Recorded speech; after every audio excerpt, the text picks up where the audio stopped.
Hi guys, my name's Tia. And I'm Tani. And welcome to Evolve and Unwind. This is a space where we're going to discuss our growth, development, and navigating this world as 30-something-year-olds.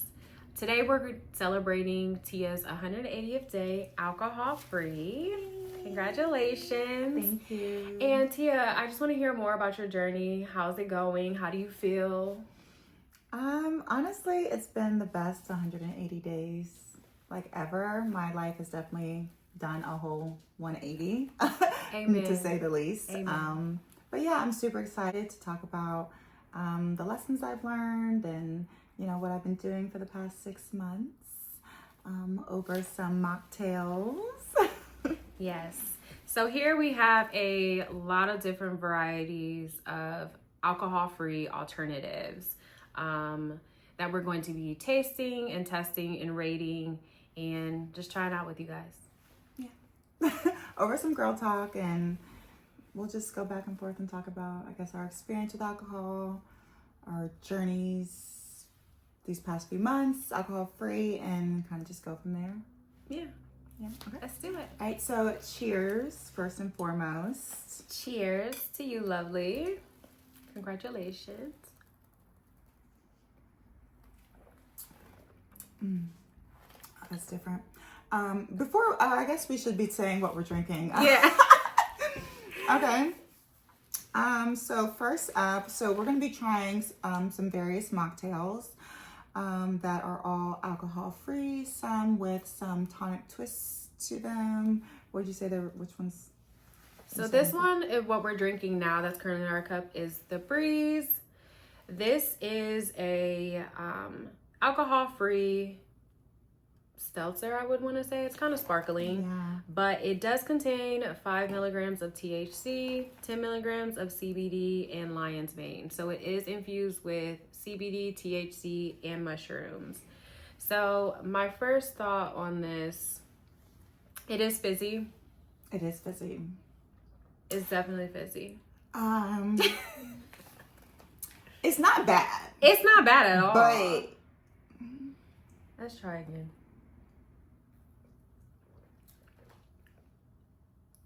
It just is giving me this weird aftertaste. I don't know. Maybe because I had some sushi. Are you getting an aftertaste? It tastes almost like it needs like sugar or something in Yeah, it. it does need some sugar. We're pre-diabetic. It needs something. But one of the taglines on here is no hangovers, no regrets, and we can cut that part out because I'm trying to get sponsors. Okay. Yeah.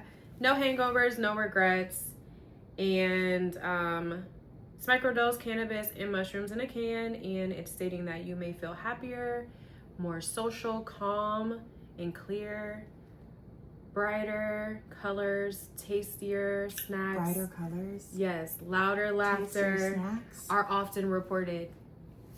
That sounds amazing. Shout out to Breeze. Okay, Breeze, you're doing something with this. Okay, I'm super excited. Off the first taste, it does have a great flavor to it. It reminds me of like a margarita, like a skinny margarita. Yeah, it does have that vibe. Yeah, I would like compare it to a skinny mark, for sure. So this is the one that's gonna really give us something. So this one's gonna give us very much something. Yeah, everything else. Which I'm already feeling, so I don't mind. Yes. We probably are. Right. No, we didn't literally just open these. Yeah, tell us more about your journey. If you want to delve into what prompted this change. Oh, yes. What prompted this change? How have people reacted towards you during this change? Okay. What are the biggest challenges that you faced? Okay, so let me start with why. I guess why I decided to go alcohol-free for the time being. I do want to preface that although I am alcohol-free, if y'all see me with a drink one day, do not judge me, okay? This is a moment. But it could be a lifestyle. Who knows? Like, I'm actually going with the flow. Since I have cut alcohol, my life has turned like a complete 180. So it ain't even looking attractive to drink right now. So, but for the question was what made me, I guess, start Yes. or stop drinking. And honestly, it was God. Amen. Amen. Won't he do it? Won't he do it?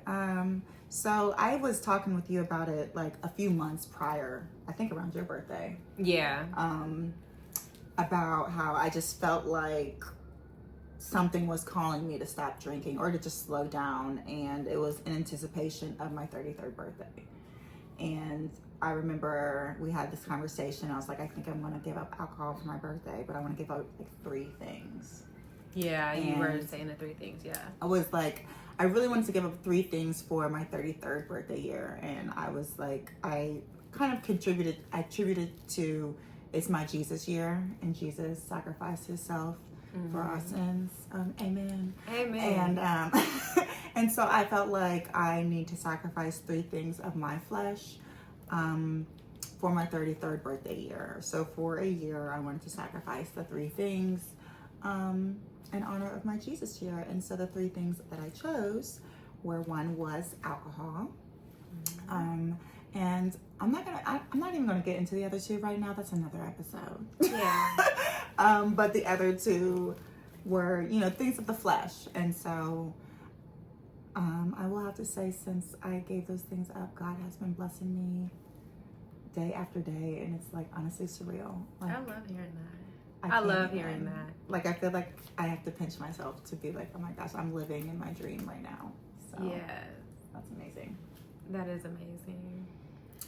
What was your second question? So what is the biggest challenge with stopping alcohol use in particular? I think my biggest challenge was my social life and my friends in the social space.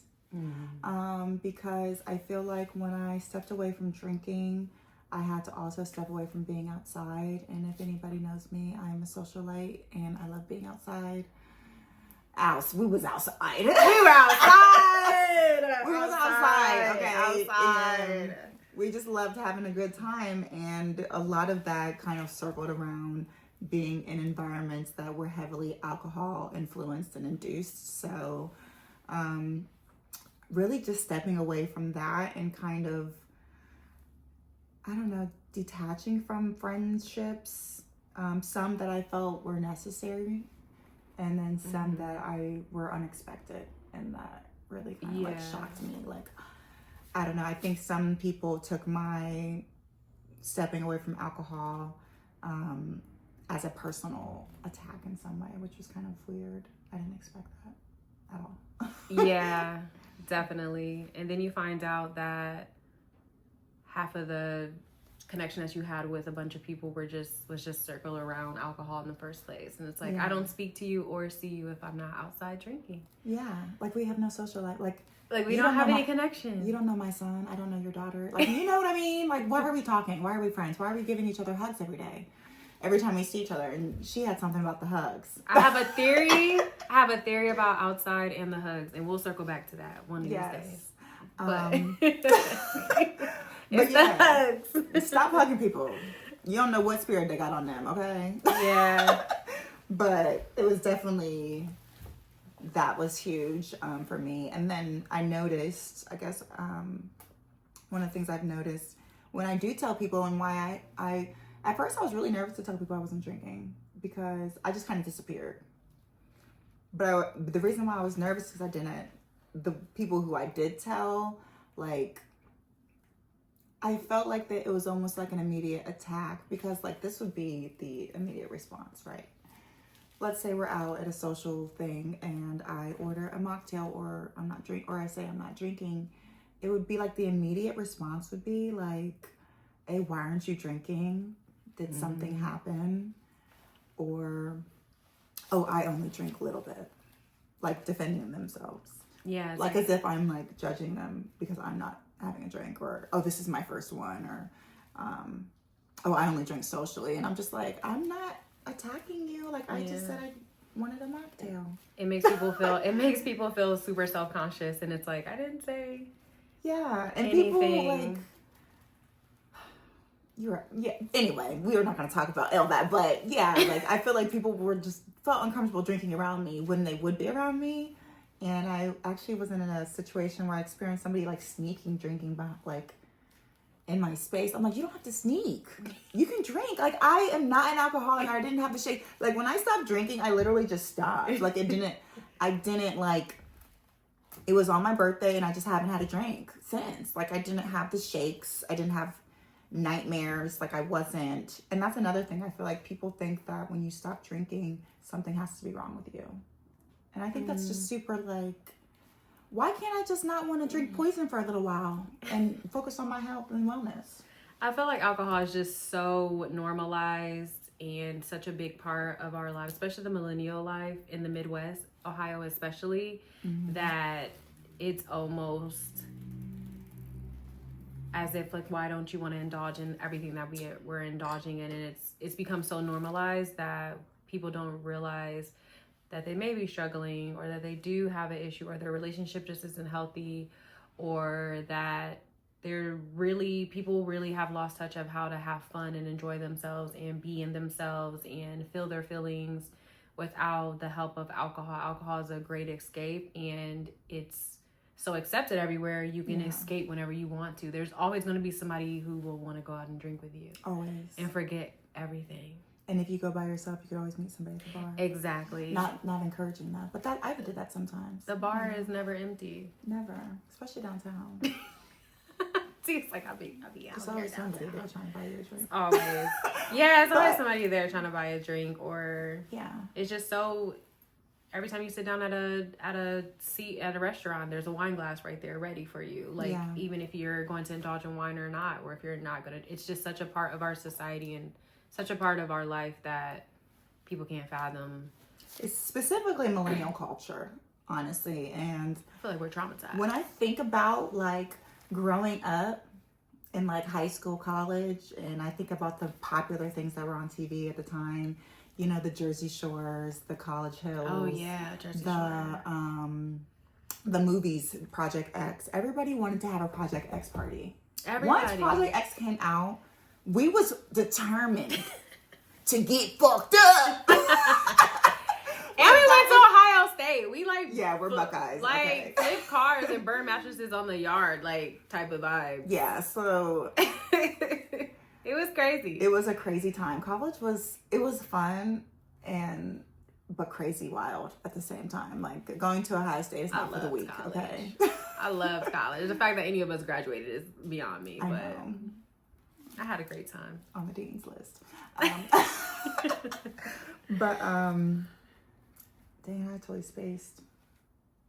I think these are working. It's like, I know, right? Like, are they hitting us? No, what were we talking about? No, talking about like the challenges and the reactions from other people when you tell them that you have stopped indulging, and how they have treated you or made you feel. Yeah, they really made me feel like I had a problem. It's weird. They made me. Did I make you feel like that? No. I was about to say, I was like, I don't know. I feel like you was been stopping drinking. Oh, sorry, I almost said smoking. You been had your periods of not drinking, and I never felt judged by you when I didn't drink or vice versa, because we always, our relationship didn't circle around alcohol. Yeah. So I think that was a big thing. Like, we've known each other since college. So like, I mean, granted, back then it was probably very circularized. It was very much, who got the bottle? Who's bringing what? We're not even 21. But I feel like since you came back, I feel like it hasn't been like that. Like, we would meet up and do things during the day, or, you know, we didn't have to always circle everything around alcohol. Yeah. And then even just talking on the phone for hours, like, it wasn't, we didn't have to be fucked up to enjoy each other's company. Like, so, and I appreciate that, because I feel like our relationship and our sisterhood has grown so much in the past like 3 years. Oh, I love you. And like, I love you. Yeah. So much growth has been happening over the last couple years, and it's just like great because sometimes when you grow, people grow either with you or apart from you. Yeah. And it's like nice to have someone to grow with. We were growing perpendicular from each other, right? So, but honestly, it's so crazy how our worlds can intersect even more, because we're both so creative. Yeah. Like, and I didn't even know that about you for the longest time. And you didn't know that about me. Yeah, I was like, wait, you asked? Wait, you asked? I was like, wait, you produce? You right? Girl, what? Why haven't we done? Like, that's crazy. Like, so I think that has been so amazing too. Like peeling that layer of just being that superficial kind of just going out kind of relationship to actually learning about each other and each other's lives and our families, and like, I love your mama. Like, and you know, like, just becoming like sisters, really, like really just getting to know each other on such a deep level, I think has been amazing. Yeah. But now I totally forgot what we were talking. Oh, how people made me feel like I had an issue.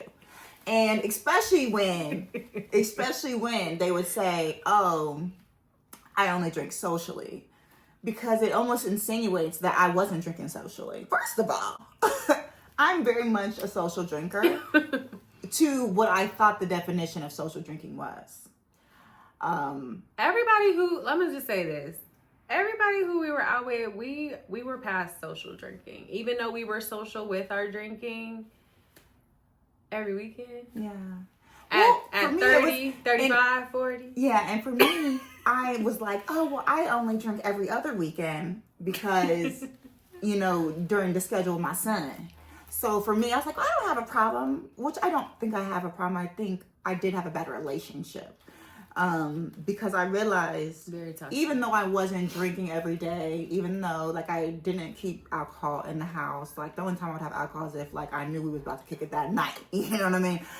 But like, you know, I didn't want alcohol in my house because of my son. And so it was only that every other weekend I was going out, but then I realized I was binge drinking. And I didn't even realize what binge drinking was at the time. And really what it was I was waiting for that every other weekend to pop off, and then I was drinking Friday happy hour, Friday dinner night, okay, Friday going out after the happy hour dinner, okay, then Saturday day party is lit.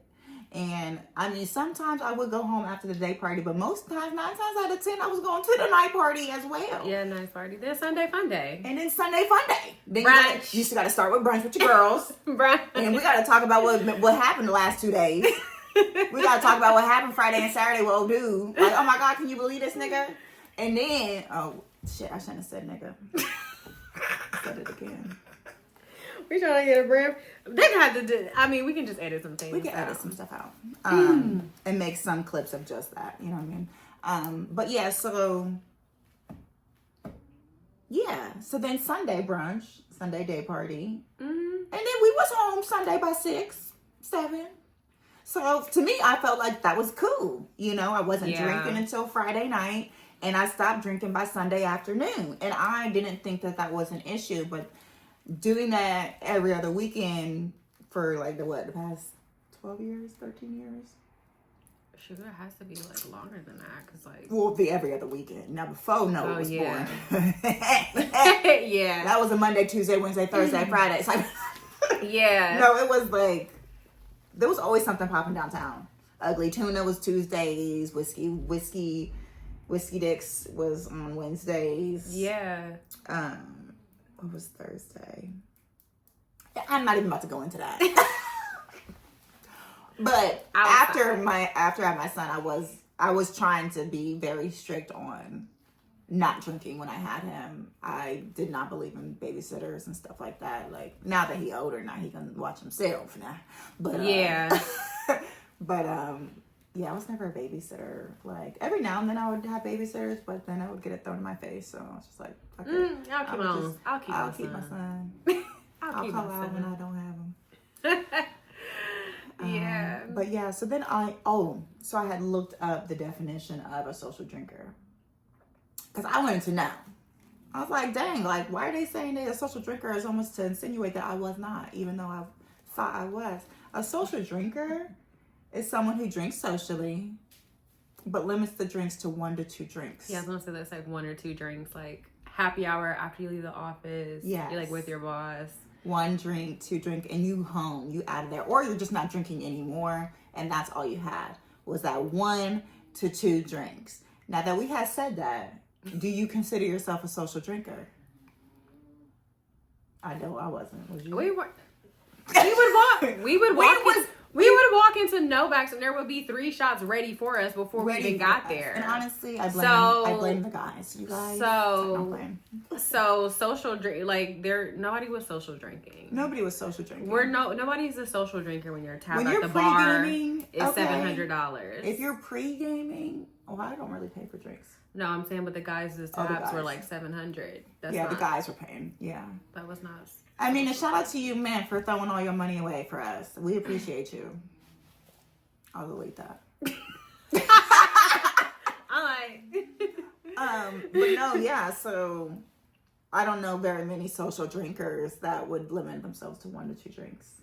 No, at an event. So then moderate drinking is, I believe they said 3 to 5 drinks a week is moderate drinking.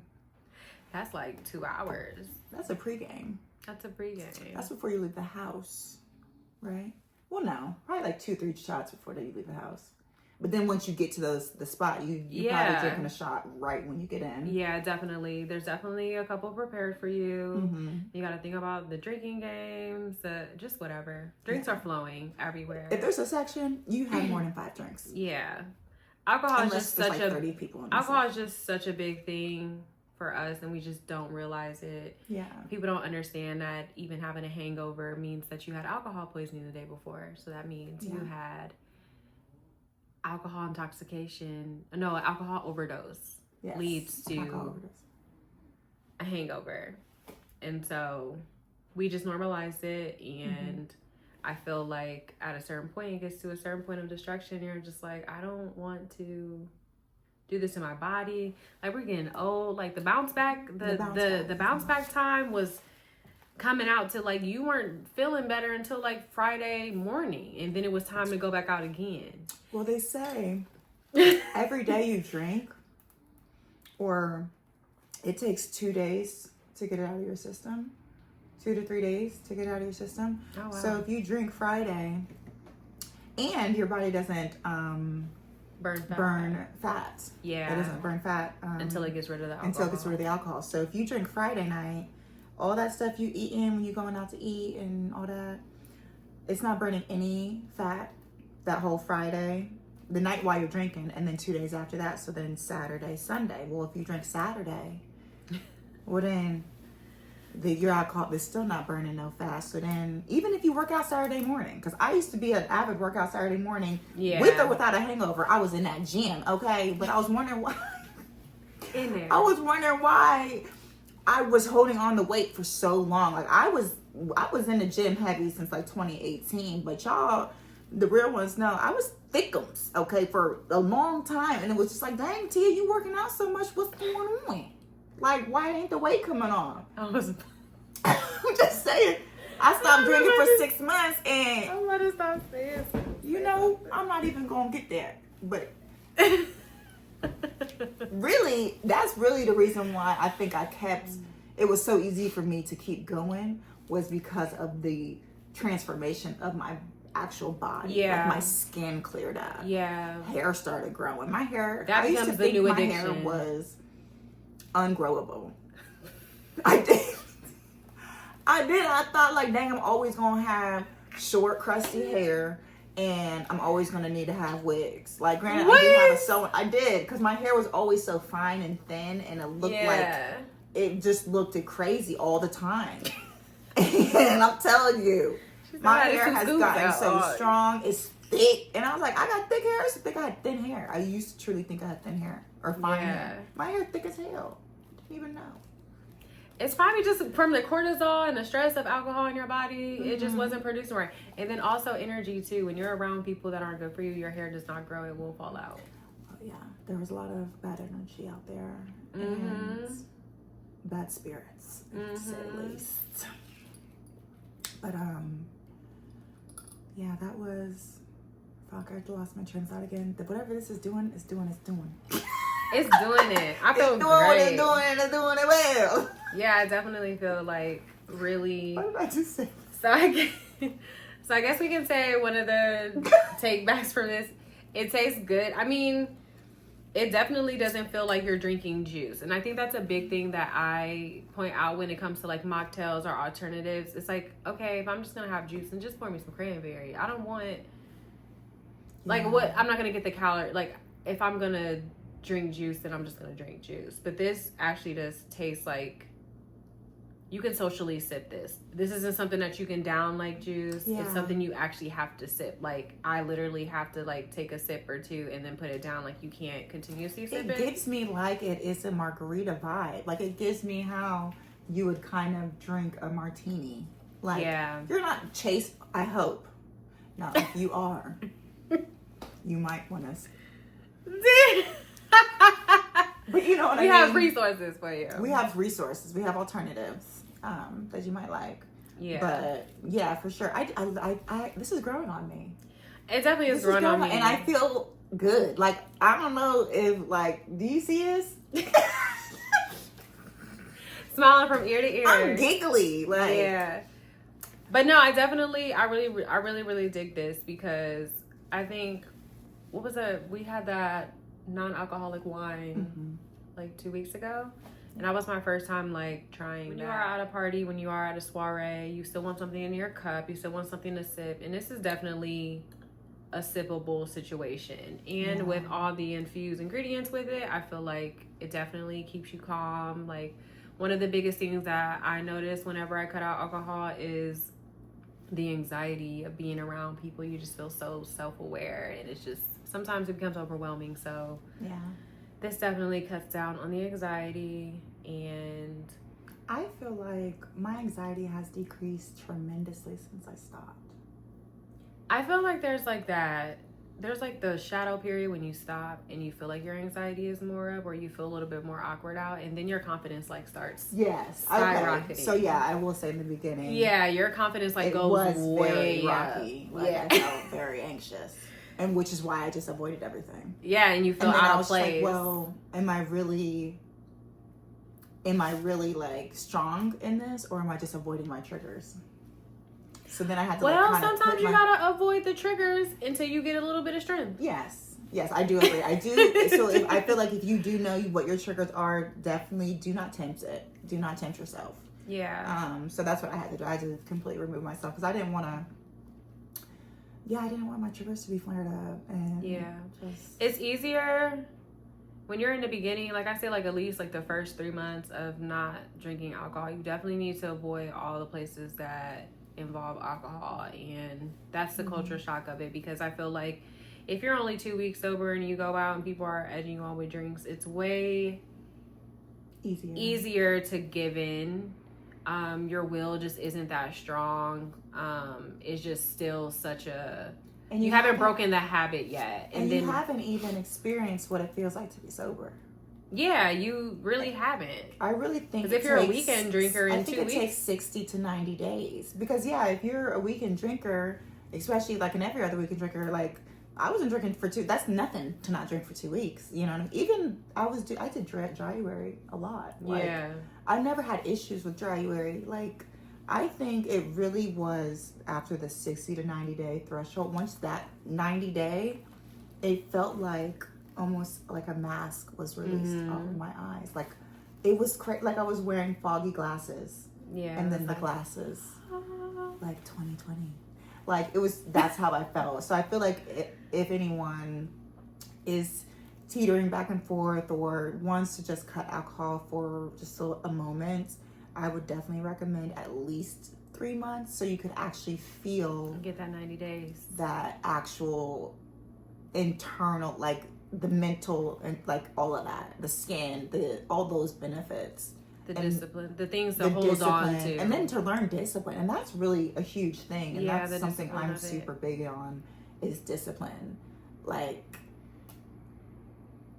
discipline is huge. Yeah. And once you cut out alcohol and you become disciplined in that, it just like things in your life filter into other parts of your life. So when you're drinking crazy and you're just like, oh, I got it under control, I'm just on the weekend, it's fine, my job's fine, whatever, everything is affected, whether it's micro or mega, whatever the case may be, especially when it comes to like your own self-esteem or how you view yourself. When you start to become disciplined, in not drinking, and that's such a big step to make, I feel like the discipline just oozes into other areas. Now you're going to the gym. Now you're eating right. Now you're sleeping. Now you have time for your skincare routine. Now you have time for your exfoliating routine. You have time for all these things that get embedded in your mind. Yeah. And then so that discipline in such a big part of your life, such as saying no to a substance that's readily available every single where all the time. Yeah. You can just start to apply that discipline to the other parts of your life where and next thing you know, you just start seeing the results everywhere, and you're just like, you get kind of like addicted to that, I guess. You switch off the addiction of saying like, oh, I'm so glad that I woke up and I know exactly what happened, or I don't regret this, or you know, I'm not hungover to where I'm missing this engagement, or you know, just little things. You just get addicted to just your new way of life, and it becomes super, super rewarding. Yeah. I will say, like, these last 180 days have been life-changing. I guess we could talk about what's been going on in the last 180 days for me. Yeah. So one of the things I wanted to do when I did decide that this was what I was going to do was I was like, okay, well, what am I going to do with all my free time? You know, like when I didn't have my son, because before I was outside. Yeah. So one of the things I wanted to do when I did decide that this was what I was going to do was I was like, okay, well, what am I going to do with all my free time? You know, like when I didn't have my son, because before I was outside. So I was like, I need to figure out something to supplement the outside. And so I immediately dove into like my passions. And so I've wanted to be an actress since I was a little girl.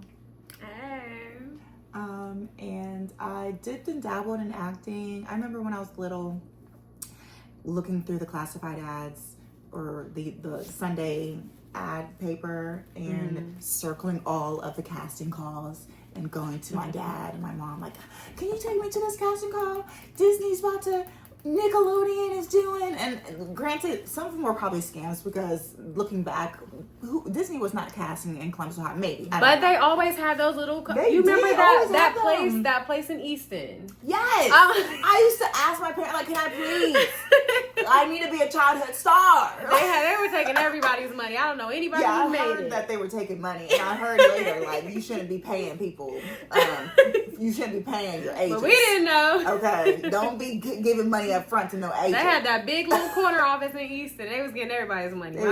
My sister had my mom paying for that, and I was like, "This doesn't seem right." But okay, yeah, what do my I parents know? Was not. I'm one of 10, so my parents was not. No. Okay. If it wasn't something extracurricular after school, they was not having it, and even then, you had to find a ride. So. They're like, babe, figure it out. Figure it out. We working. But so I did a little bit of acting in college, but you know, didn't really go that far because I got pregnant in college. And so my whole life switched, you know, from let me take theater then to, you know, let me switch to economics. I mean, granted, I was never a theater major, but I always I was taking theater courses at Ohio State, and I just always wanted to be an actress. So and I did a little bit, and I would do like little classes here and there over the years, sprinkle them in, a little bit of independent projects, but I never took it seriously, and I honestly never thought it could happen. I think that's probably why I didn't take it seriously, and I never so anyway, long story short. Yeah, they always try to derive you because, you know, I've always been a creative, so when I wanted to go into film and stuff, and they're just like, you're never gonna make any money, blah blah blah. Like they did not take the art serious whatsoever back then. I was in school for radiology for 2 years, and I was just like, no, I'm going to school for film. Bye. Yeah. And that's what I did. And now it's available, and they take the art serious now. Like if your kid wants to be an artist, they take it serious. Yeah, they definitely did not used to take it seriously. That's a great thing. You needed I'm feeling it. I went to school for economics, so that tells you anything. But I did love it. But so yeah, so one of the things I was like, you know what, just dive into acting, see where it goes, because a lot of people did. There was a lot of naysayers, like acting in Columbus, like what is that, like, Yeah. you know, this is in LA, and I'm just like, but then I started meeting other actors that lived in Columbus that were big actors that SAG actors that, you know, they might reside here, but they're traveling all over, you know what I mean, and acting for a living. And when I realized that it was attainable to be a full-time actor and still live in Columbus, especially now since COVID, everything is online. Yeah, everything's obtainable now. You don't have to move to LA or New York to get it anywhere. You can you can do a like self-tape anybody can go anywhere now. Yeah, so once I figured that out, I was just like, you know what, Tia, just put everything 100% into acting. And that's kind of what I did. I literally started school, and I've been in school ever since. I'm learning the Meisner technique. I got 2 agents in that time. Yeah. I've started comedy. I've had, 3 showcases since then. And I have one coming up next month and another one for Mother's Day. And then what else? Oh, I booked a couple commercials. I booked a SAG-AFTRA feature film that I'm going to be filming this May, as well as a non-union pilot series, all in 6 months. Yes. 180 days. Like, talk about 180 days. No, that's amazing. You definitely are an inspiration. You inspire me, and I'm so proud of you. I'm just like, she is doing it, like, and she is not playing. And I lost 15 pounds. Amen. So, which is crazy because it took me like 5 years to lose 20, and 6 was to lose 6 15. months to lose 15. I said, hold on. And you probably gained so much muscle too. Yes. Yeah, I did, because I'm still like 165. Yeah. But I just found out like I'm a size 4. Hey. At 165, I said, I know that's right. Yeah, they ain't gonna be talking about you on set. Right. Talking about, you know, Tia, she's a little. Right. But, and that was another thing that was really important to me, because I was always big in fitness and trying to eat healthy and whole foods and all that stuff. So that wasn't like new for me, but the alcohol was really the only missing piece. Yeah. I feel like, so once that was taken out, my body just did, but I was already disciplined in my food. I was already disciplined in my exercise. So just gave you that next level. Yeah, so. And then the inflammation that alcohol. Oh my gosh, the inflammation is crazy. I thought I was so swollen all the time. I thought creatine made me swollen. I thought it was the creatine. This whole time I'm blaming creatine. Like, man, fuck creatine. It's you. I was blaming the creatine every time I took it. I was like, man, this creatine making me bloated. I take that shit every day. Like, this creatine is not doing what it's supposed to do. It's not helping me for my fitness. Yeah, no bloating at all. Like, I don't know if creatine and alcohol are bad mixed together. I don't know. I'm not a doctor. Do not, but I'm telling you, when I was taking them together, I look like a balloon. And now I only take it.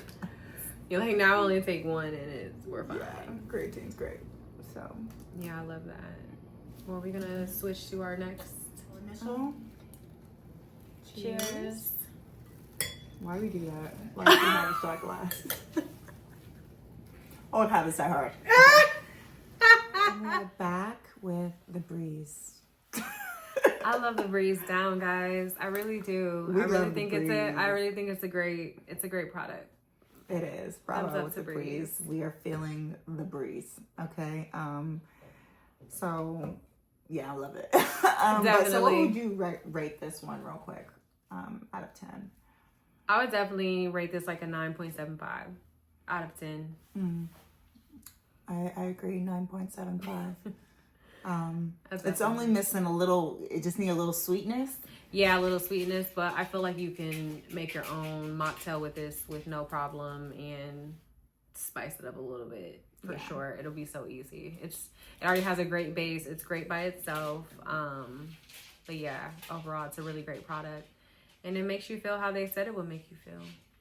It does. They were not false advertising on this. If you've seen any of the commercials, believe it. Believe it. Okay. Honestly. Okay.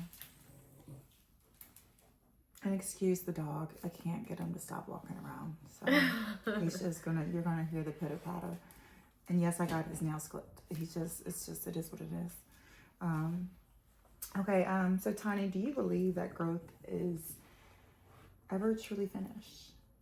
Like, absolutely not. Growth is never truly finished. I feel like growth, evolving, just living life in general is always a process, and you're always finding new things that you can tweak, new things that you can evolve. And I feel like it's a blessing to want to continue to grow and be a better person and have different experiences. So I definitely think that growth is 100% a process, and it's not linear either. And I feel like once you surround yourself with certain things, you start to pick up different habits, and then that sheds light on a different area of growth that you could have. So I just feel like growth is constant, and I don't feel like it's ever finished. It's a journey, to be honest. A marathon. Yeah, it's definitely a marathon. It's not a sprint, and I feel like there's always an area that we can grow in. Yes, or something that you can build upon, learn more of. I just think it's necessary. Growth is necessary. We want to be around people that are growing as exactly. well. If you're not growing, you're dying. Yeah. That's what I say. And that is also, I think, another reason why we connected was because we're so ambitious as just women in general. Because I feel like there's not, I wouldn't say not, but I don't know. I think it's a Midwest thing. I feel like I don't want to label it as a thing. But there's definitely a glass ceiling that people have set for themselves that they stay at. Yes. Yes. Thank you. That is an easy, because I didn't want to say anything like that was offensive, but like sometimes I feel like some people, like I want them to grow with me so bad, and I'm like, come on, please, please, please, and they're content being where they're at. But I'm just not like that. I'm constantly looking for the next thing to better my career, whether it's my academic career or corporate or now acting and creativity, like, or fitness and anything. I'm just always like, what's next? What can I learn? How can I be better? How can I master this next thing? How can I? Yeah. How can I be the best version of myself? Yeah. And that's some real stuff. And I think, how can I be the best version of myself? Simply put it. Definitely. So, yeah. Always strive for more learning and growth opportunities. Like, you're never there. You're never good enough. Like, even the greats, even like people who've been doing this for 50, 30 years, like, you know, in the game, you always hear about them constantly striving to learn and grow and push themselves to the next thing. Like, so. Yeah. I used to have a friend who always would say, Tani, you're never content. You never sit back and just enjoy what you've accomplished, and you're never satisfied. And I was just like, if Beyonce, people say the same thing. said if Beyonce wakes up every day and creates goals and set goals for herself, there's no reason why I shouldn't have a new bar every time I want to change the bar. I feel like I did need to be more appreciative of the things I accomplished, and I needed to really bask in and say like, oh, you accomplished that, and give myself my props, because I wasn't doing that part. But the setting goals, you always have to set goals. I feel like whenever I don't have set goals and clear goals for myself set, my life, it just does what it wants. When I have goals, I have to tell you guys about the time I got rid of my vision board and what happened with my life. But if I don't have set goals, vision boards are necessary. They are. If I don't have set goals, then things just kind of go out of whack. So I just feel like you should always be consistently setting goals and growing and evolving. Yes, so yeah, I totally agree. Yeah. And yes, vision boards are necessary. I used to make them all the time, and then I stopped. And that was around that 4 years I was on a spiral. Okay, if y'all saw me outside between 2019 2024. When I didn't have my vision board, life was wild. And I was just like, what is going on? And then I just remember I got rid of my vision board because I accomplished a bunch of things on it. Exactly. And I didn't. And I like destroyed it because I was like, oh, I'm just going to start over. And I didn't have anything. And it gave, but I didn't have anything. It did. Oh my gosh, that's so true. Like when I got the stuff I wanted in my vision board, like I was like, oh, I got my house, I got my job, I got my salary, you know, I got all these things that I always wanted. And I did kind of like, I got rid of the board when I kind of moved here because mainly like who's packing that? You know what I mean? I'm like, oh, yeah, that's what happened. I was moving. Yeah, I was moving, and I was just like, you know, I'll make another one. You know what I mean? Don't wait to make another one. If you're gonna make another one, make it while you still have the old one, and then throw away that one afterwards. So you can compare what your new visions are with your old visions. Yeah, I usually now what I do is I take my vision board, and once I accomplish something, I like cover it up with a new goal, so I'm not like getting, because I can't be without again, so I can't risk it. So I had to do one that I could like pin. I had to do risk and management. add stuff on, so I could constantly keep adding to it. And then I also this year I made a vision board bingo. Oh, so like as I cross off my goals, like I cross it off on this random huge bingo card. Yeah. Well, I guess we could talk about something like that in a different episode, like vision boards, all that manifestation, visualization, and being intentional. That's another thing. People are not intentional, and I think also if you are deciding on doing some type of sobriety or withstanding from alcohol journey, I think it's important you have to be intentional with it. Like you can't just do it on a whim.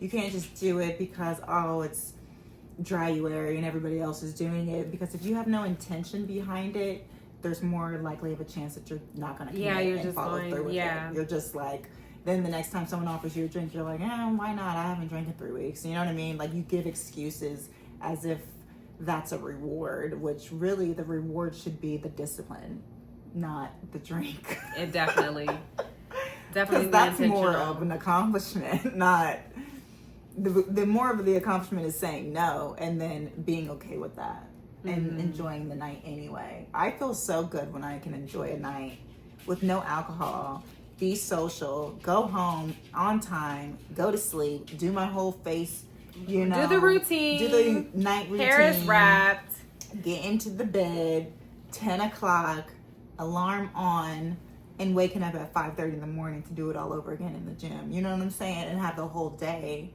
you know. I get so much done before 8 o'clock in the morning. Like, it's insane the amount of energy I have. Just being able to wake up, get everything on your to-do list, plus some done, and not having to worry about it. It's amazing.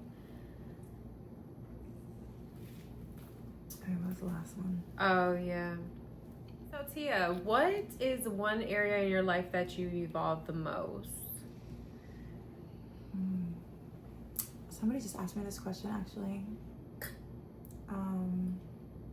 And I would say my confidence and my discernment. Ooh, I love the discernment part. Yes. That's important. I think that was probably the hugest thing. I think alcohol definitely clouded my discernment and got me in a lot of situations that I definitely could have avoided had that not been a factor. And really just being more confident in myself has allowed me to be like, it's easier for me to say no to shit. Sorry, I shouldn't cuss, but asserting those boundaries. Yeah, asserting those boundaries. And sticking to those boundaries, like, but my discernment is so strong. Like now I can feel your energy through the phone. Don't play with me. Okay. The text messages don't seem right. Blocked. I don't have time for it. I do not have time for any type of bad negative energy. And I feel like now I'm way more sensitive. I'm an empath. So I think I naturally feel people's energies and I absorb them as my own. And I think me too. I hate it. It's so bad. And I feel like now I've been able to. My daughter's go outside. No, he doesn't. But now I have been able to. I forgot what I was supposed to say. Discerning. Oh. Now you're able to like now read people's I'm energy able so to easily. Yeah, I'm able to stick to my boundaries. I think too, with having discernment, I can easily navigate if something's not for me. It's way more clear, I would say. Yeah, and I think when you have more confidence in yourself and you put so much energy in your inner work, that you just don't let nobody play with you no more. Yeah, because you're done playing with yourself. You know how much I just invested in my time, my energy, my discipline, all these things, and you think you about to play in my face? Like, yeah, no, you don't deserve or earn. You have to earn this now. This new Tia, the price went up. Yesterday's price is not today's price. Yesterday's price is not today. Yesterday's price is not today's price. Like, oh my goodness. Yes, and that's some real stuff. Like I can't even believe the stuff I used to just let slide or let how many talk to me. And the worst part of it is like when I'm meditating or I'm just like in thought or journaling or whatever the case may be, and things that you let slip or slide are like just in your mind, and you're just like, why did I? And then when you think about what happened and how that night turned out or how that situation turned out, the same thing was there every single time. It was always alcohol, and it just like prevents you from getting those downloads, like from God, your spirit, whatever, just even the sensations in your body. You're not able to really clock them and be, aware of them and then act upon them, because the alcohol like clouds everything. Like it just clouds everything. You're just wanting to have a good time. Just everything is flowing. And then that's another part about abstaining from alcohol that is easy, is when you start clocking the disrespect you allowed. When you didn't stand up for yourself, they really start to come into your mind, and you're just like, I can't go back to that place. I can't allow myself to do that, because it's disrespectful to yourself. Especially when you go through that healing journey along with it's a lot, for sure. And when I look back at all the things that should have made me stop drinking, because you never stop. And this is the thing, when people would be like, oh, like, why did you stop drinking? Did something happen? And honestly, no, not in this particular time, but so many things have happened under the influence that it's like, why didn't all these things stop you? Like, I've been sexually assaulted under the influence. I've lost friendships, gotten huge fights with friends that I had for 16 years, and no longer are friends with them because we got in a fight drunk and then just never repaired from it. I've missed out on business opportunities, being hung over the next day and not going to them, not going to the audition, not going to the meeting, just because I was drunk and not really taking my career seriously. There's a lot of things I never really spoke on this, but I've had drinking and driving, OBI, I guess. But that didn't, I was 21, but that didn't stop me from drinking. It only stopped me from drinking and driving. Then I was Ubering everywhere. You know me. I was Uber girl. I probably gave Uber so much money. Like, I wonder how much money. Busy. I kept Uber in business, okay? I was Ubering.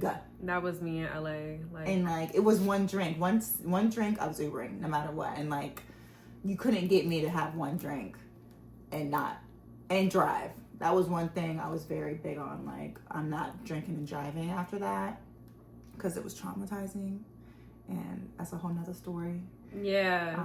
I almost fainted. I fainted in the damn courtroom. Girl, what? Yeah.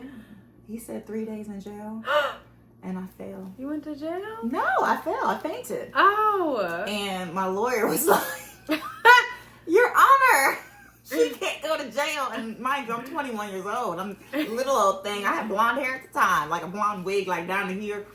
And Your Honor, she can't go to jail. I kid you not, I passed out when he said 3 days. He said 72 hours. And I passed out. And I wake up I'm like coming to, and I just hear my lawyer, Your Honor, look at her, she can't go to jail. And I knew that's a lawyer right there. Like, look at her. And so then I gotta capitalize on every moment. The 3 day. Oh, like the weekend program at the like Holiday Inn or whatever it was. I don't remember what it was. And then they had me on probation, but I didn't have to like go to my probation officer. I met her one time. She made me drop pee and never again. I never saw her again. So shout out to Columbus probation. But it was traumatizing though to even think that I almost spent 3 days in jail. Like, yeah, that's wild. I felt like, and y'all, oh my goodness, when I was in that 3 day center or the weekend class, it was like at a hotel, but they wouldn't let you leave. Yeah, but they lock you up. They lock you in there. I know some people who had to attend and that. I felt like I was in jail in there. I remember I was like, "Can somebody please send me some Pop-Tarts?" They're like, "Ma'am, this lucky you ain't go to jail. Get in the room." I was like, "Please, Raising Cane's is across the street. Can we please get something else to eat?" Wait, what did they make you eat? They cater their own little situation? They catered food, but I remember it like not being good, and I was just like, I want something else. They try to make y'all like in baby jail. Yeah, but it wasn't like bad food. Like we had pizza. Oh, gotcha. But it just, I was just being a brat, an entitled brat, 21 years old, like, so. Yeah. And I think I went to the bar right after I got out. With like, you got celebrated when you get out. 4 other people. 4 of the people. Everybody was ready. We left there immediately and went to the fucking Mexican restaurant like across the street. Y'all didn't even leave the area. Y'all was like, to the bar. Across the street. So, let's go. Things can happen. And like, that's why I said this is, it has to be personal and it has to be intentional. Because even if you face repercussions, it doesn't stick. Whenever they court order anyone to like jail or rehab, they always say like, okay, they do their bit and they go on about their way. Yeah, and I know people that have totaled their cars and gone about their way and are still in drink. Get the rental and be like, I'm outside. So, so that's what I mean. Like, I feel like something bad doesn't have to happen for you to make changes, but I think if you do decide to make a change, make sure you're intentional with it. You know exactly what you want to get out of it. You know why you're doing it, and lead with that and trust in God. And also, that's a huge thing with God, because he be talking, and he definitely talk louder when you sober. No lie. Yeah, I used to always say, nigga be talking to me every single day. I said, Jesus. Where did you come from? You've been here this whole time. You're like, I've been trying to get to the main line, and it's finally open. Right. He said you've been distracted. So, like, come here, Tia, I gotta tell you something. Yes, he really be, and that is one thing. I was never super. I mean, I grew up in the church. Yeah. So, but I kind of left the church. Not left the church, but I distanced myself from the church. When I was a teenager, and it's around the same time I started drinking, actually. And I had all the reasons, right? Like, oh, they're hypocrites, they're this, they're that. I made it about them instead of making it about your relationship with God. Yeah, because you can still maintain that relationship whether you're at church or not. Yeah, and so for a long time I was like, I'm spiritual. I believe in a higher power, which to each his own. But I think in these last 180 days, God told me he real, and I ain't never going to disrespect him again. I'm sorry, Lord. Yeah. But he's definitely been working, and he's been talking, and he literally what he told me to do. Once I did it, and my life did a whole 180. I was like, "There's no way I'm never gonna not listen to you. There's no way again. I'm not gonna listen to you again," because like all he said was, "Tia, stop. you stop doing this, I promise you. I just knew once I stopped doing that, he was going to change my life. And that was it. It was literally, Tia, you do this, and I got you. And that's it. I did it, and I trusted in him, and I did the work. That's another thing. People, you gotta do the work. Yeah. Manifestation. You can't just manifest. You can't just pray. You actually got to do the work and build the discipline. Can't have faith without works. Yes. Can't have faith without works. Because that's some real stuff. And I think that's a huge thing people are missing out. They want all those things without putting in the discipline. Yeah. And they're wondering why they're falling short on their dreams and their goals. It's because, like, you're missing one key aspect of it. Yeah, you have to put in the work. It's the work. Yeah. You can't just skip steps, y'all. Yeah, definitely cannot. Get into it. And again, Breeze, shout out to you. This is not sponsored at all yet. See y'all soon. All right, y'all. Thank you so much for coming to the first take on Evolve and Unwind with Tia and Tani. So we are still celebrating Tia's 180 days. Mm-hmm. We wish her 200 more. And we definitely encourage you all to celebrate your own milestones that are out there, whether that's growth, evolving, any type of sobriety, you know, getting to the gym, working on your mental health, working on your actual physical health, anything that you have planned, any goals that you have. We are wishing you guys a journey. And celebrate all your wins. Even the small ones, I promise you. Even the small ones, yes. Yeah, definitely. Well, thank you guys for tuning in. Thank you. We'll see you soon.